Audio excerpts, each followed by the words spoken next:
Welcome सबैजनालाई हाम्रो यस YouTube च्यानलमा। आज पनि हामी तपाईहरुसम्म दुईटा टपिक लिएर आइसकेका छौं। कक्षा 10 को भौतिक विज्ञानबाट, कक्षा 10 को भौतिक विज्ञानको च्याप्टर 3 ऊर्जाबाट दुईटा टपिक लिएर आइसकेका छौं र आज पनि हामी त्यो दुईटा टपिकमा केन्द्रित रहेर आजको यस क्लासलाई पूरा गर्नेछौं र तपाईहरुलाई केही ज्ञान दिनेछौं, जुन तपाईहरुले यो पूरा भिडियो हेर्नुभयो भने मजासँग यो ज्ञान पूरा रूपमा चाहिँ लिन सक्नुहुन्छ भन्ने आशा लिएका छौं। ठीक छ, दुईटा टपिकहरु छ। एउटा छ सूर्य ऊर्जाको प्रमुख स्रोत है।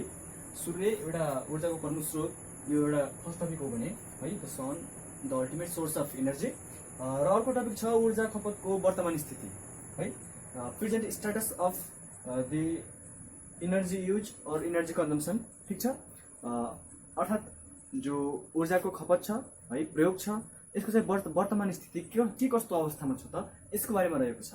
र हाम्रो पहिलो टपिक रहेको छ सूर्य। सूर्यको बारेमा, अर्थात सूर्य चाहिँ ऊर्जाको प्रमुख स्रोत हो भनेर हामीले भन्नुपर्ने छ। र यो कसरी हो त हामी आजको यस क्लासमा चाहिँ क्लियरिफाई गर्नेछौँ, अर्थात स्पष्ट हुनेछौँ, प्रष्ट हुनेछौँ। ठिक छ, okay, let's start with the first topic, सूर्य ऊर्जाको पहिलो स्रोत। हामी सबैलाई थाहा छ है कि जो सूर्य छ एउटा अत्यन्त तातो है, अत्यन्त तातो एउटा पिण्ड हो, एउटा डल्लो हो है, आकाशीय पिण्ड। र यसको हामी तापक्रमको कुरा गर्छौं भने हामीलाई थाहा छ कि यसको तापक्रमको सतहको तापक्रम हेर्छौं भने 5700 डिग्री सेल्सियस छ है, लगभग करिब छ भने यसको केन्द्रमा जान्छौं भने है, केन्द्रमा जान्छौं भने यसको तापक्रम छ लगभग 1,50,00,000 अर्थात 15 मिलियन करिब है, 15 मिलियन डिग्री सेल्सियस है तापक्रम रहेको छ। र हामी 87 डिग्री सेल्सियस तापक्रममा जो फलाम छ, फलाम समेत वाष्पीकरण हुन्छ है, अर्थात वाफमा परिणत हुन्छ भन्न सक्छौँ है, ग्यासको रूपमा ग्यासीय रूपमा परिणत हुन्छ फलाम पनि। भने सूर्यको तापक्रम त अत्यधिक छ, अत्यधिक मात्रामा छ र यसमा जुनसुकै वस्तु पनि वाष्पीकरण हुन सक्छ भन्ने कुरा हामीलाई थाहा छ। र अरु कुरा के थाहा छ भन्दा 50 लाख है, 50 लाख अर्थात 5 million degree Celsius, 50 lakh degree Celsius तापक्रममा कुनै पनि परमाणु है, कुनै पनि परमाणुका जो इलेक्ट्रोनहरू हुन्छन् त्यो इलेक्ट्रोनहरू उछिट्टिएर जान सक्छन्, अर्थात आयोनीकरण हुन्छन् भन्न सक्छौँ हामी है।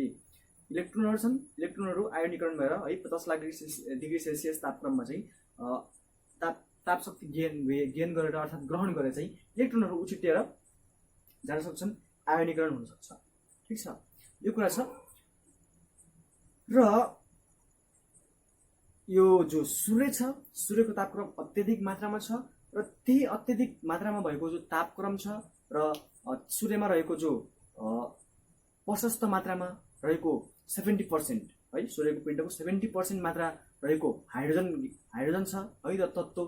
र हाइड्रोजन विच्छेदन भएर, हाइड्रोजन विच्छेदन नभनौँ, हाइड्रोजन आयोनीकरण भएर पुनः संयोजन भई बनेका जो परमाणुहरू छन्, हिलियमका परमाणुहरू पनि 28% सम्म रहेको छ। यसको मात्रा पनि उच्च छ। र सँगसँगै जो हाम्रो हाइड्रोजन छ, हाइड्रोजनका न्युक्लियसहरू है, हाइड्रोजन न्युक्लियस अर्थात प्रोटोन भन्न सक्छौँ। हाइड्रोजन न्युक्लियस भनेको प्रोटोन हो, एउटा खाली प्रोटोन होइन। प्रोटोनहरूको जो चाप छ त्यसको मात्रा पनि अत्यधिक छ, धेरै मात्रामा रहेको छ। ठिक छ, र यही कारणले गर्दा सँगसँगै जो सूर्यको तापक्रम छ है, अत्यधिक तापक्रम, यही कारणले गर्दा चाहिँ सूर्यमा चाहिँ अत्यधिक मात्रामा है जो न्युक्लियर फ्युजन छ अर्थात नाभिकीय संयोजन प्रतिक्रिया छ, यो चाहिँ प्रतिक्रिया भइरहेको छ है, भइरहेको हुन्छ। र यो भइरहँदाखेरि अत्यधिक मात्रामा रिएक्सन यो हो। ठिक छ, नाभिकीय जो फ्युजन संयोजन प्रतिक्रिया छ त्यो रिएक्सन यहाँ देखेर सक्छौँ हामीले कि जो दुईवटा हाइड्रोजन र दुईवटा हाइड्रोजन अर्थात चारवटा हाइड्रोजनका परमाणुहरू है, प्रोटियमहरू यिनी जो हाइड्रोजनका हामी हेर्छौँ भने आइसोटोपहरूमा प्रोटियम हुन् है। ठिक छ, चारवटा हाइड्रोजन परमाणुहरूको बीच संयोजन भएर है, संयोजन न्युक्लियर संयोजन प्रतिक्रिया भएर चाहिँ एउटा हिलियमको परमाणु है, एउटा हिलियमको परमाणु सँगसँगै दुईवटा इलेक्ट्रोनहरू दिने कुरा छ, हिलियमको परमाणु बन्दछ। र सँगसँगै उक्त संयोजन प्रतिक्रियामा अत्यधिक मात्रामा इनर्जी है, इनर्जी अर्थात शक्ति चाहिँ, ऊर्जा चाहिँ प्राप्त भइरहेको हुन्छ, जुन ताप शक्ति, प्रकाश शक्तिको रूपमा चाहिँ हामीले पाउन सक्छौँ, ग्रहण गर्न सक्छौँ, प्राप्त गर्न सक्छौँ। ठिक छ, सूर्यबाट ताप शक्ति र प्रकाश शक्ति हामीले प्राप्त गरिरहेका हुन्छौँ भन्ने कुरा हामीलाई थाहा छ है। यो कुरा थाहा छ। अब यो कुरा थाहा भए सँगसँगै अन्य कुराहरू के छ भन्दा खासमा हाम्रो मेन टपिक भनेको सूर्य चाहिँ सम्पूर्ण अर्थात् है सबै जो ऊर्जा छ त्यो ऊर्जाहरूको त्यो त प्रमुख स्रोत हो। ऊर्जाको प्रमुख स्रोत भनेको सूर्य हो। यसलाई कसरी हामी एक्सप्लेन गर्न सक्छौँ भने है यसलाई कसरी हामी व्याख्या गर्न सक्छौँ भने वायु ऊर्जा, जलविद्युत ऊर्जा छ है। वायु ऊर्जा, जलविद्युत ऊर्जा अनि पछिसँग गएर हामी हेर्न सक्छौँ जीवावशेष ऊर्जा, जैविक ऊर्जा। यी ऊर्जाहरू चाहिँ विशेष गरेर युजमा आइरहेका ऊर्जाहरू छन् र प्रमुख ऊर्जाहरूका रूपमा चाहिँ पर्दछन् र यी सबै ऊर्जाहरू सूर्यबाट प्राप्त हुने सौर्य ऊर्जाका उपजहरू हुन् भनेर हामीले भन्न सक्छौँ। कसरी त भन्दा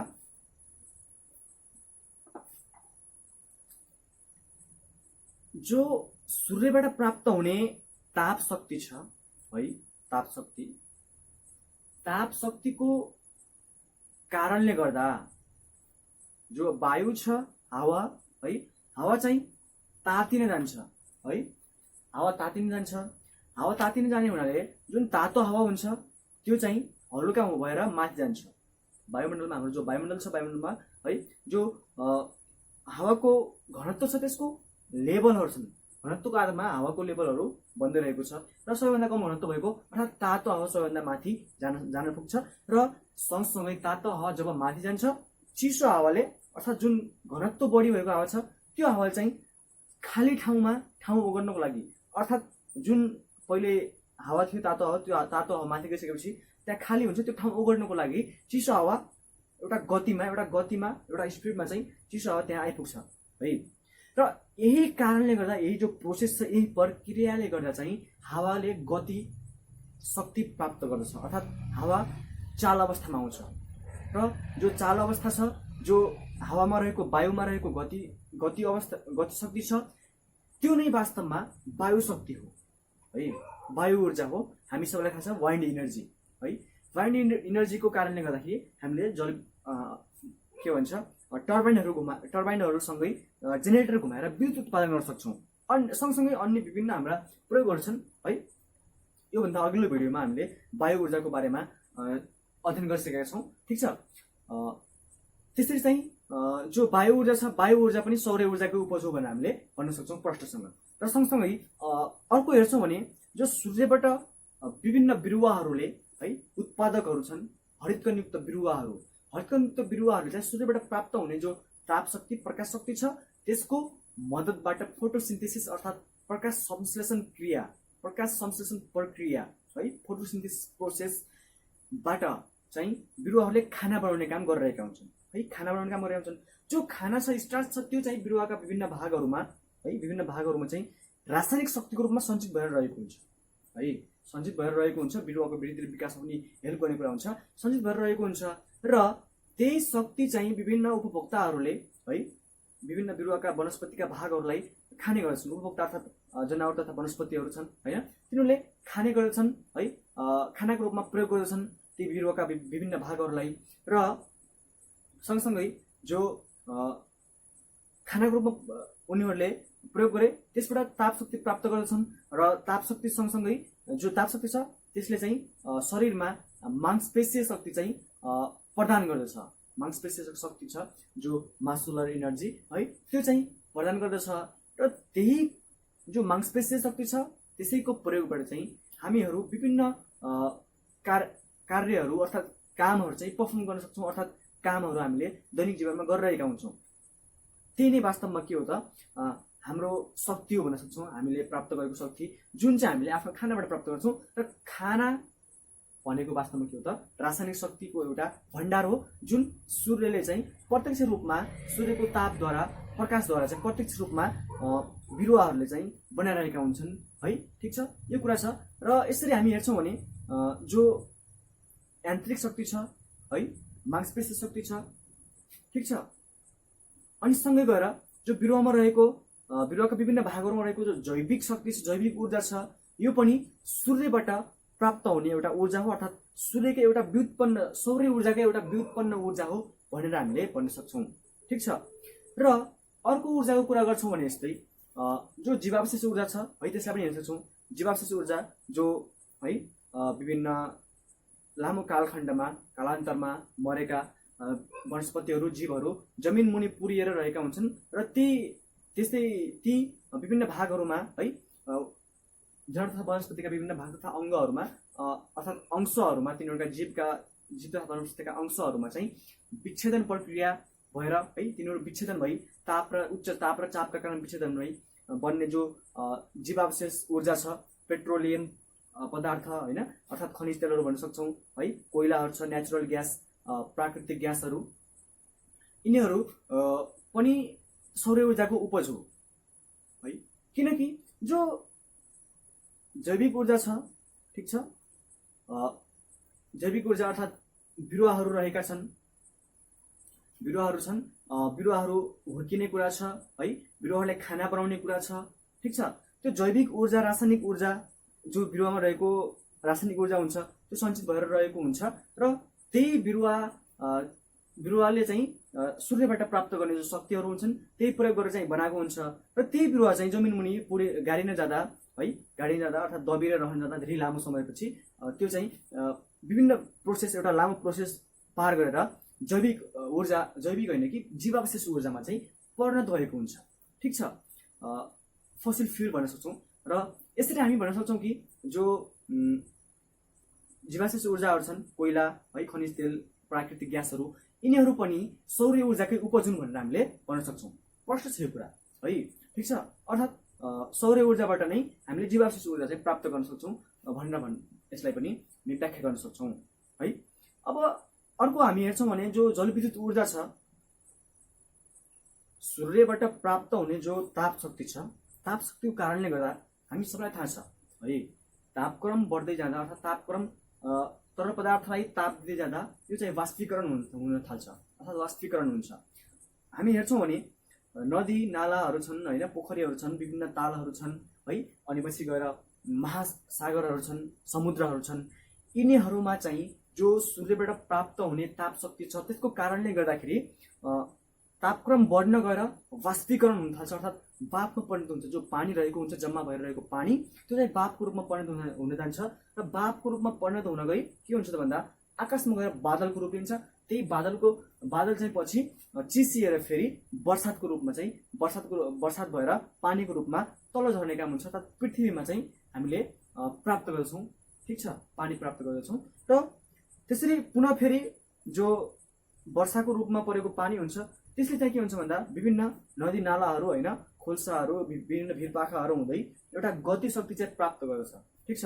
एउटा गतिमा हुन्छ, चाल अवस्थामा आउँछ, गति शक्ति प्राप्त गर्दछ र त्यही गति शक्तिलाई एउटा स्थिति शक्तिमा राखेर फेरि त्यो स्थिति शक्तिलाई अर्थात् स्थिति शक्तिमा राख्नु अर्थात् एउटा ड्याम, रिजर्भरमा चाहिँ पानी जम्मा गर्नु, त्यसलाई फेरि गति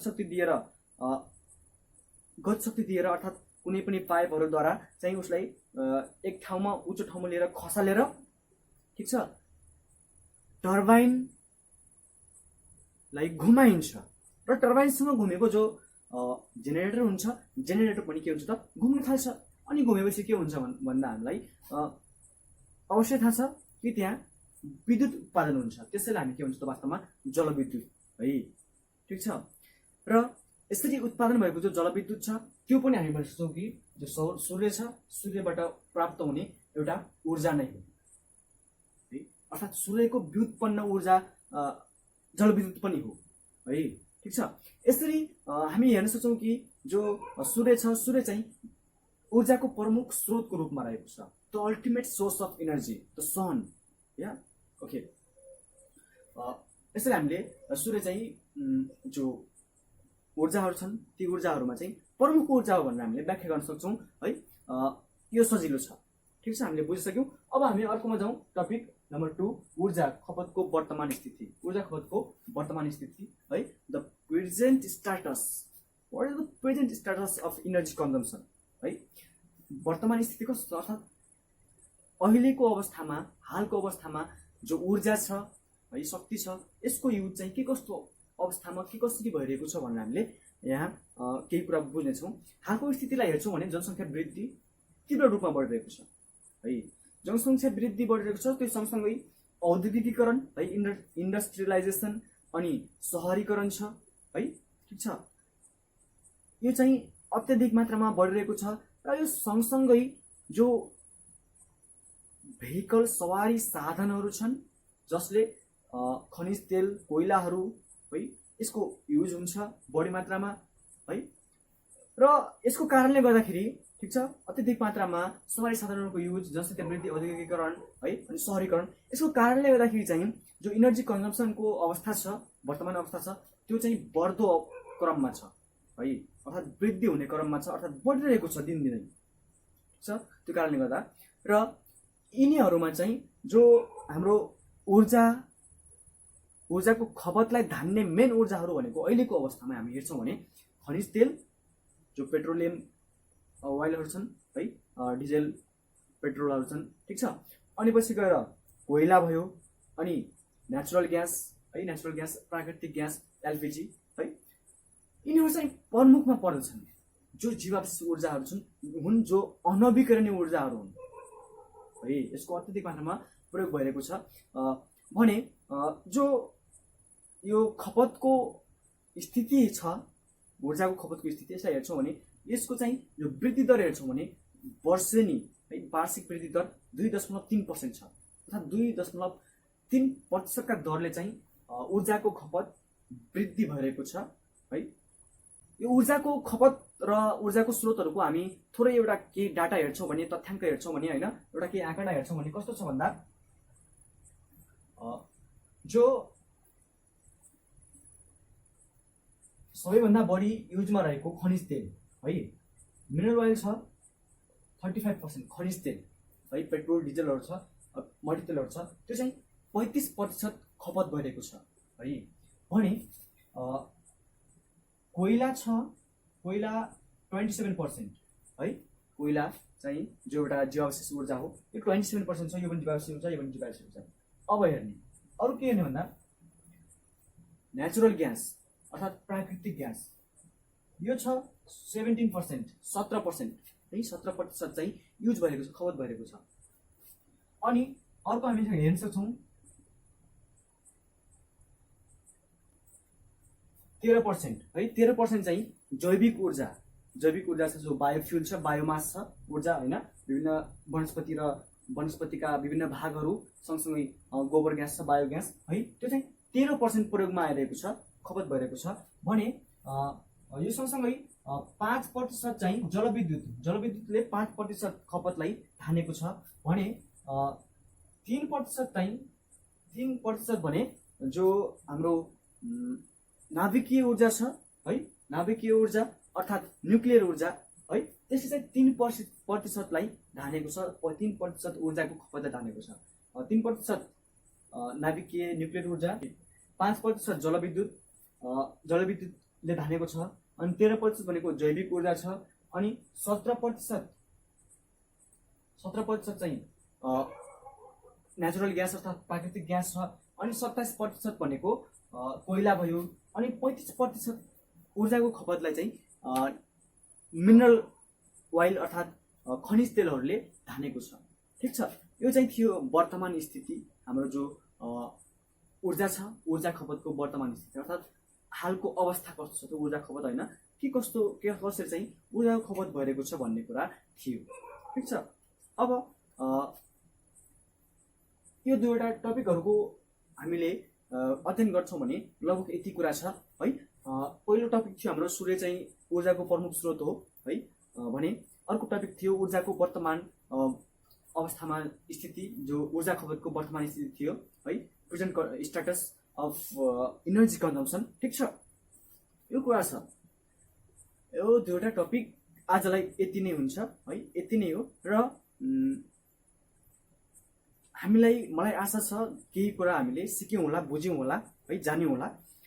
र यो सँगसँगै तपाईँहरूलाई के रिक्वेस्ट गर्न चाहे भन्दा मेरो हौसलाको लागि है, मलाई अझ सपोर्ट गर्न, हेल्प गर्नको लागि भिडियो लाइक गर्नुहोस्, के कस्तो लाग्छ भिडियो सम्बन्धी होइन तपाईँहरूलाई कमेन्ट गर्नुहोस् है, कमेन्ट गर्नुहोस्। अनि सँगै च्यानललाई अनि भिडियो सेयर गर्न नभुल्नु होला, र च्यानललाई सब्सक्राइब गर्नुहोस्, जतिसक्दो सब्सक्राइब गरिदिनुहोस् है। अहिलेसम्म सब्सक्राइब गर्नुभएको छैन भने तपाईँको सब्सक्राइबमा क्लिक गर्नुहोस् है, अनि बेल आइकन थिच्नुहोस्।